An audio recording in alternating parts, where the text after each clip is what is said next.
RJD supremo Lalu Yadav और RJD की मुश्किलें कम होती नहीं दिख रही हैं और एक बार फिर से बड़ा झटका लगा है। दरअसल लालू यादव के करीबी रहे कद्दावर नेता श्याम रजक ने राष्ट्रीय जनता दल से इस्तीफा दे दिया है। वहीं पिछले 5-6 महीनों में राजद छोड़ने वालों में श्याम रजक 9वें नेता हैं। 4 दशक से बिहार की राजनीति में सक्रिय श्याम रजक का राजद से रिश्ता तोड़ना महज राजनीतिक घटनाक्रम नहीं है, इसका एक बड़ा संदेश भी है। श्याम रजक ने लालू को संबोधित अपने पत्र में कविता के अंदाज में 4 पंक्तियां ही लिखी हैं, लेकिन इन पंक्तियों के गहरे अर्थ हैं, जिसमें उन्होंने सीधे सीधे राजद में अपने साथ धोखा होने का आरोप लगाया है। हालांकि श्याम रजक ने अभी यह खुलासा नहीं किया है कि उनका अगला कदम क्या होगा, लेकिन जेडीयू ने उनका स्वागत किया है। वहीं राजद का दावा है कि श्याम रजक के जाने का कोई असर पार्टी पर नहीं पड़ेगा। लालू प्रसाद के राजनीतिक उत्कर्ष के दौर में उनके सहयोगी राम श्याम की जोड़ी मशहूर थी। इनमें से राम कृपाल यादव पहले ही भाजपा के साथ हो चुके हैं और एक बार फिर श्याम रजक ने भी लालू प्रसाद से किनारा कर लिया है।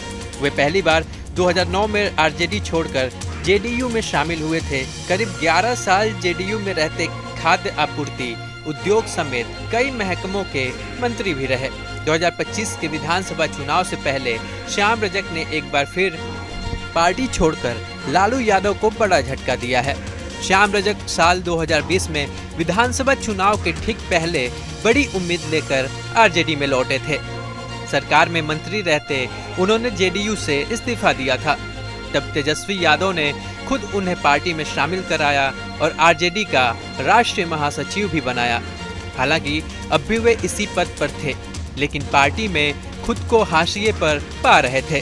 दरअसल पिछले विधानसभा चुनाव में उनके क्षेत्र फुलवारी शरीफ से उन्हें टिकट नहीं मिला, जिसके बाद लोकसभा चुनाव में उन्होंने समस्तीपुर से चुनाव लड़ने का मन बनाया, लेकिन यहाँ भी उन्हें सफलता नहीं मिली। वहीं जब राज्यसभा चुनाव की बारी आई तो यहाँ भी उन्हें खाली हाथ ही रहना पड़ा। लगातार इन 3 धक्कों से आहत रजक ने आखिरकार आरजेडी से रिश्ता तोड़ लिया।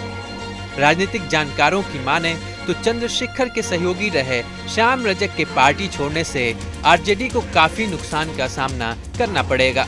श्याम रजक राष्ट्रीय स्तर पर धोबी समाज के संगठन से जुड़े हैं और वंचित समाज में उनकी अपनी पैठ है।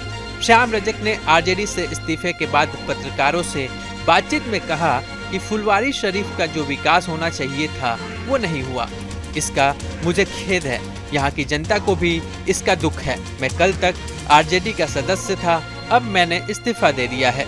मेरे पास सारे विकल्प खुले हुए हैं। अपने विजन को मंजिल तक पहुँचाने के लिए किस दल के साथ काम करूँ, इस पर विचार करूँगा।